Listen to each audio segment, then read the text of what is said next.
இப்போது புதிய அறிமுகம் ஆச்சி ஹோட்டல் சாம்பார் 50 கிராம் ரூபாய் 20 மட்டுமே.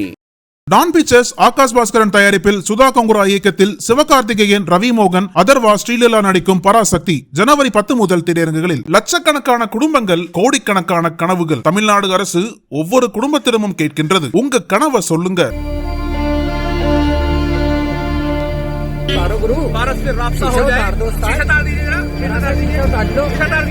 உத்தரப்பிரதேச மாநிலம் மீரட் மாவட்டத்தில் உள்ள கப்சாட் கிராமத்தில் கடந்த ஜனவரி 8ஆம் தேதி காலையில் நடந்த சம்பவம் ஒன்று பலரையும் அதிர்ச்சியில் ஆழ்த்தியிருக்கிறது.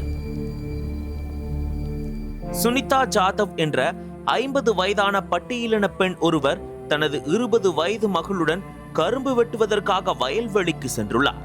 அப்போது அதே கிராமத்தை சேர்ந்த 23 வயதான பாரசோம் என்ற இளைஞன் மற்றும் அவரது நண்பர் 25 வயதான சுனில்குமார் ஆகியோர் கால்வாய் அருகே அவர்களை வழிமறித்து மகளிடம் தவறாக நடந்துள்ளனர்.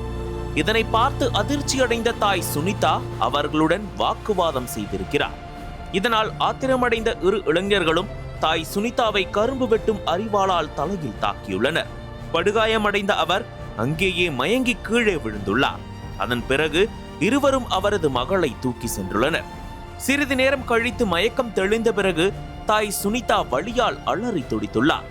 அந்த சத்தம் கேட்டு ஓடி வந்த அக்கம் பக்கத்தினர் அவரை மீட்டு மருத்துவமனையில் சிகிச்சைக்காக சேர்த்தனர். ஆனால் அன்று மாலையே சுனிதா சிகிச்சை பலனின்றி உயிரிழந்துள்ளார். இச்சம்பவம் மாநிலம் முழுவதும் பெரும் அதிர்ச்சியையும் பரபரப்பையும் ஏற்படுத்தியது. சமூக ஆர்வலர்கள், பீம் ஆர்மி உறுப்பினர்கள் உள்ளிட்டோர் குற்றவாளிகளை உடனடியாக கைது செய்ய கோரி போராட்டத்தில் ஈடுபட்டனர். இதனிடையே பாஜக தலைவர் சங்கீத் சோம் உள்ளிட்டோருடன் நடந்த பேச்சுவார்த்தையில் 48 மணி நேரத்திற்குள் குற்றவாளி கைது செய்யப்படுவார் என்றும் கடத்தப்பட்ட பெண் விரைவில் மீட்கப்படுவார் என்றும் உறுதியளிக்கப்பட்டது. இதனைத் தொடர்ந்து 9ஆம் தேதி அன்று பெண்ணின் உடலை குடும்பத்தினர் வீட்டிற்கு கொண்டு சென்று இறுதி சடங்கு செய்தனர்.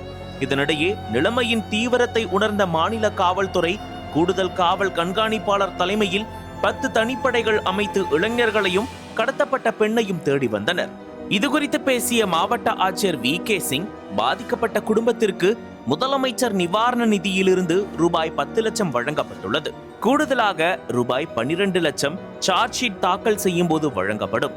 பாதுகாப்பு காரணங்களுக்காக குடும்பத்திற்கு துப்பாக்கி உரிமம் வழங்குவது குறித்து பரிசீலிக்கப்பட்டு வருகிறது என தெரிவித்துள்ளார். இதனைத் தொடர்ந்து 10ஆம் தேதி அன்று முக்கிய குற்றவாளியான பாரசோம் ஹரித்வாரில் வைத்து கைது செய்யப்பட்டார். மேலும் அவரிடமிருந்து கடத்தப்பட்ட இளம்பெண்ணையும் போலீசார் மீட்டுள்ளனர். சுனில்குமார் இன்னும் தலைமறைவாக இருப்பதால் கைது செய்யப்பட்ட பாரசோமை மீரட் அழைத்து வந்து தீவிர விசாரணை நடத்தி வருகின்றனர்.